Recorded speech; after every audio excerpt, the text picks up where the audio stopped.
Hey there folks, welcome to Spectrum Pulse. We talk about music, movies, art, and culture, and today we're going to be talking about the newest album from Ron Gallo called Stardust Birthday Party. So I'll admit I wasn't expecting this. I mean, sure, when Ron Gallo came right the hell out of nowhere to blow my mind with the brilliantly witty, terrifically nasty album Heavy Meta back in 2017, I knew we were dealing with a very real talent that I was sure was going to throw me for a loop consistently. And when he followed it up with a really nice Guys EP back in January of this year, which seemed to be an extended satire of the experience of the working musician in 2018, I knew that he would be somebody that I had to watch and pay attention to. He was a real find. What I wasn't expecting is that Ron Gallo would have another project ready as early as this October, which I only assumed to be another slice of self-aware satire, but Buzz was suggesting this was a more gentle, introspective affair, blending in elements of funk and art rock, which, alright, that could indeed be pretty interesting, but given from what I know about Ron Gallo's delivery, I wasn't sure this was a direction that would really flatter him in comparison with the acerbic fire that stoked Heavy Meta. Still, the guy's a fantastic and creative songwriter. I really wanted to hear this as soon as I could. I think I'm actually a little bit behind the punch, so what do we get from Stardust Birthday Party? Well, here's the thing. I was actually planning on putting this album on the trailing edge, and yes, I know what that says about the album, I'll get to why in a minute, but every time I sat down to put that video together, I just kept finding more things to say that really kinda demanded a full review, so let me lay all my cards on the table, because yes, I definitely like this album, and Ron Gallo remains the sort of artist in garage and indie rock that I want to hear more of, but I can't in good conscience say this is on the same level as either Heavy Meta or Really Nice Guys, and it's surprisingly complicated to explain why that is, because this is a very good album for sure, but I would struggle to call it great, and I wouldn't quite put it on the level of his last two projects. Hell, more than that point,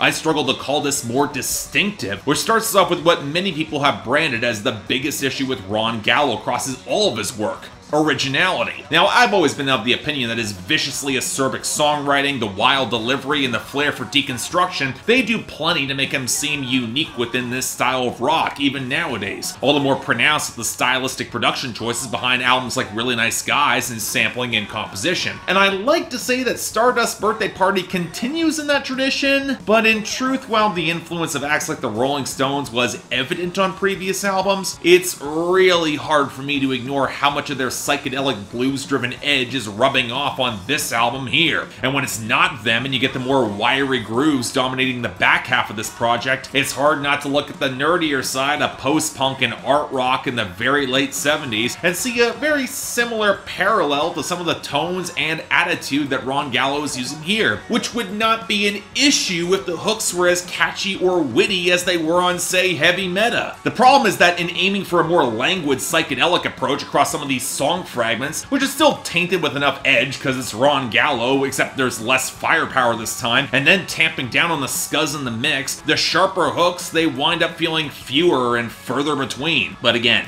it's Ron Gallo, and the more listens I've given to this, the less you can really pin down a direct influence or say that he's ripping anybody off than just a hodgepodge squished together with gummy, increasingly claustrophobic feedback. Always Elsewhere comes after the intro with a guitar line that seems most reminiscent of early 70s Deep Purple. You Are the Problem is the most blatant Beatles homage. The funkier side of Love Supreme worked together could have easily been cribbed from the Talking Heads, and half the groove on Do You Love Your Company, it could very easily have been extracted from Jack White, less blues, or any sense of real composure. And look, none of this is precisely bad, with the exception of Love Supreme worked together, which proves that David Byrne's command of jittery grooves is exceedingly hard to replicate. All the songs I just listed, they're among my favorites on this album, but it's not exactly a good sign when I'm looking for the elements besides Ron Gallo himself that makes this album feel distinct or better than its influences that I point to their best and I can see the obvious inspiration. Because when you dig a little deeper and realize how the sticky grooves can compromise any sort of drum fidelity outside of the kick drum, or how the glittery, beeping accents don't quite mesh with anything else, or how a fair few of these cuts, they're solid but not exactly exceptional garage rock burners with distortion that feels increasingly blocky and synthetic in the production, it's just a little hard not to feel a little underwhelmed by it all. I've heard Ron Gallo do some of these sounds, and frankly do them better elsewhere. But you know what, fine. The biggest selling point with me for Ron Gallo has always been the songwriting and the delivery. And outside of one ill-advised venture into falsetto on Love Supreme Work Together, that song really doesn't work, but he still has buckets of howling nasal personality. But then we dig into what's actually being put in the album's lyrics, where much of the satirical firepower is turned now into a scene, and his music before now points directly at himself. And to his credit, he doesn't hold back in tearing into his overanalyzed, deconstructionist, indecisive, self-flagellating side